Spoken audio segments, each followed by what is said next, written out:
ஜெரி, தற்போது நீதிபதி என்ன சொன்னார் அப்படின்றத குறிப்பிட்டு பேசியிருந்தீங்க. இந்த விசாரணை துவங்கியதிலிருந்து இருதரப்பிலும் என்னென்ன வாத பிரதிவாதங்கள் முன்வைக்கப்பட்டது, நீதிபதி தரப்பில் என்ன சொல்லப்பட்டது, ஆரம்பத்திலிருந்து தற்போது வரைக்கும் இதை நகர்ந்த அந்த இதை முழுமையாக பகிர்ந்து கொள்ள முடியுமா? நிச்சயமாக.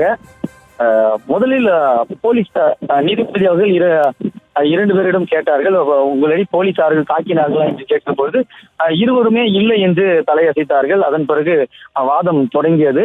லைட் ஹவுஸ் பகுதியில் காலியிடம் உள்ளது, 5 பிரிவு சாலையில் உள்ள அந்த இடத்தை கேட்போம் என்று தமிழக கட்சி கழகத்தினர் கூறினர். 1,20,000 அடி அளந்து பார்த்தோம், 60,000 பேர் அந்த இடத்தில் நிற்கலாம் என்று தாவேகா தரப்பு விளக்கம் அளித்திருந்தது. கரூர் மாவட்டத்தில் அன்று சம்பள நாள், எனவே கூட்டம் அதிகமாக வராது என்று நினைத்தோம் என்று இவர்கள் தமிழக கட்சி கழக தரப்பினர் கூறியிருந்தனர். போலீஸ் தரப்பு அதற்கு பதில் அளித்தனர். அதாவது அங்கு பாலம் உள்ளது, 2ஆம் கட்ட தலைவர்கள் யாரும் சென்று அதை பார்க்கவில்லை, அதாவது லைட் ஹவுஸ் பகுதியை 2ஆம் கட்ட தலைவர்கள் யாரும் பார்வையிடவில்லை என்று போலீஸ் தரப்பு விளக்கம் அளித்திருந்தனர். அவர்களே நேரத்திற்கு முன்னதாக வருவோம் என்று விளம்பரம் கொடுத்தனர். 90,000 பேர் இருக்கும் அளவுக்கு ரோடு இருந்தது என ஆய்வு செய்தோம் என டிஎஸ்பி செல்வராஜன் விளக்கம் அளித்திருந்தார். அனுமதி கொடுத்த இடம் இபிஎஸ் கூட்டம் நடந்தது, அங்கு 15,000 பேர் வந்திருந்தனர் என போலீஸ் தரப்பு டிஎஸ்பி விளக்கம் அளித்திருந்தார். அதிமுக பிரச்சாரத்தில் 137 போலீஸ் தான் இருந்தனர் எனவும் போலீசார் விளக்கம் அளித்திருந்தனர். அதற்கு நீதிபதி இபிஎஸ்க்கு வரும் கட்சி கூட்டம் விஜய்க்கு அனைத்து தரப்பினரும் வருவார்கள் என்று குறுக்கிட்டு பேசியிருந்தார். அதன் தொடர்ச்சியாக விஜயை பார்க்க குழந்தைகள் வருவார்கள், அனைத்து தரப்பினரும் வருவார்கள் என்று நீதிபதி கூறியிருந்தார். நேரத்தை கடைபிடிக்காததுதான் இந்த சம்பவத்திற்கு காரணம் என்று போலீஸ் தரப்பு குறுக்கிட்டு பதிலளித்தனர். ஏன் 10,000 பேர் மட்டும் அனுமதி கேட்டீர்கள்? நீதிபதி மீண்டும் கேள்வி முன்வைத்தார்.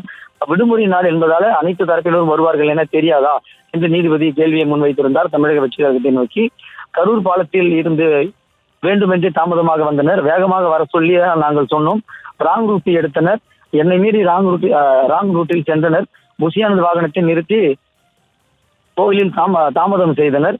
முனியப்பன் கோவில் பகுதியில் கேரவன் உள்ளே விஜய் சென்று விட்டார், அவரை பார்த்திருந்தால் கூட்டம் கலைஞ்சிருக்கும். பிரச்சார வாகனம் குறிப்பிட்ட இடத்தை வந்தவுடன் போது ஆதவ் இன்னும் முன்னே செல்ல வேண்டும் என்றார். விஜய் உள்ளே சென்றதால் 2ஆம் கட்ட தலைவர்கள் இதை அவர்களுக்கு கடத்தவில்லை. வாகனம் முன்னதாக பிரச்சாரம் செய்ய நிறுத்திய இடத்திற்கு மேல் ஜிபி லைன் இருந்தது, இதனால் வாகனம் முன்னே சென்ற போதுதான் இந்த நெரிசல் சம்பவம் நடந்தது. கைது செய்யப்பட்ட இருவரும் வாகனத்தை செல்ல விடாமல் தாமதப்படுத்தியதுதான் காரணம்.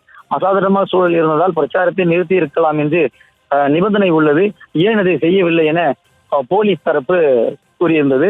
அதிக கூட்டம் வரும் என்று தெரிந்து போலீஸ் கட்டுப்படுத்தவில்லை என தாவேகா தரப்பு கூறியிருந்தனர். பேருந்தில் வரும்பொழுது விஜய் ராங் ரூட்டில் வந்தார், நாங்கள் தடுத்தோம், ஆனால் 2ஆம் கட்ட தலைவர்கள் பேருந்து நிறுத்தவில்லை என போலீசார் மீண்டும் குற்றச்சாட்டுகளை முன்வைத்திருந்தனர். வைஷ்ணவி கோயில் நிகழ்விற்கு பிறகு இது போன்ற சம்பவத்திற்கு நீதிமன்ற வழிகாட்டு நெறிமுறைகளை கொடுத்துள்ளது, அதை நாங்கள் பின்பற்றி வருகிறோம் என்றும் அரசு தரப்பு கூறியிருந்தது. பிரச்சார இடத்தில் சாக்கடை குழி சரியாக மூடவில்லை, வெறும் அட்டைகளை கொண்டு மூடியிருந்தன என மீண்டும் தமிழக கட்சி கழகத்தினர் தங்களுடைய தரப்பு வாதத்தை முன்வைத்தனர். விஜயின் மற்ற பிரச்சாரங்களில் வரும் கூட்டத்தை ஆராய்ச்சி செய்யாமல் போலீசார் அனுமதி கொடுத்தார்களா என டிவிகே தரப்பு கேள்வி எழுப்பியிருந்தது. இதற்கு முன்பு இதே இடத்தில் ஒருமுறை 25,000 பேர் வருவார்கள் என கூறி கூட்டத்திற்கு அனுமதி மறுத்திருக்கின்றனர். உங்கள் கூட்டத்திற்கு 50,000 பேர் வருவார்கள் போலீஸ் முன்பே கூறியது என தாவேகா தரப்பு கூறியிருந்தது. இதில் அரசியல் சூழ்ச்சி இருக்கிறது எனவும் தமிழக கட்சி கழகத்தினர் குற்றம் சாட்டியிருந்தனர். நாங்கள் காசு கொடுத்து அழைத்து வரவில்லை, தனிச்சையாக கூட்டம் வந்தது, அவர்களுக்கு அரசு பாதுகாப்பு கொடுத்திருக்க வேண்டும் எனவும் தமிழக கட்சி கழகத்தினர் தங்களுடைய வாதத்தை முன்வைத்திருந்தனர். எங்களுடைய கணிப்புப்படி 3 மணிக்கு விஜய் வந்திருந்தால் இந்த சம்பவம் நடந்திருக்காது என போலீஸ் தரப்பு குறிப்பிட்டு தங்களுடைய வாதத்தை முன்வைத்தனர்.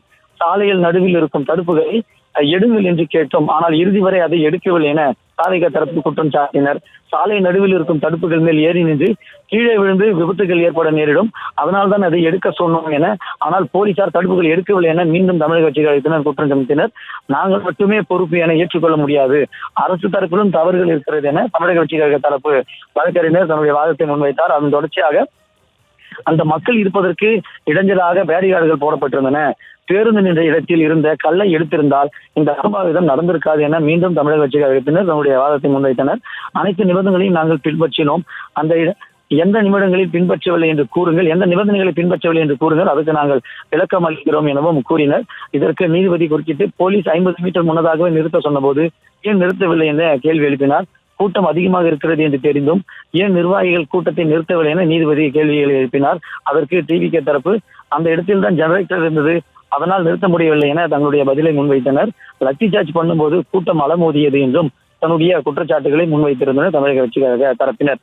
இந்த நிலையில்தான் 10,000 பேர் தான் வருவார்கள் என்று எப்படி நீங்கள் கணித்தீர்கள்?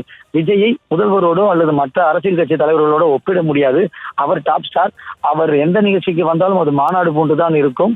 அனைத்து தரப்பு மக்களும் வரும்பொழுது நீங்கள் ஏன் 10,000 பேர் மட்டும் வருவார்கள் என்று கூறினீர்கள்? 10,000 பேர் வருவார்கள் என்று கூறியது தவறு என்று நீதிபதி சுட்டி காட்டியிருந்தார்.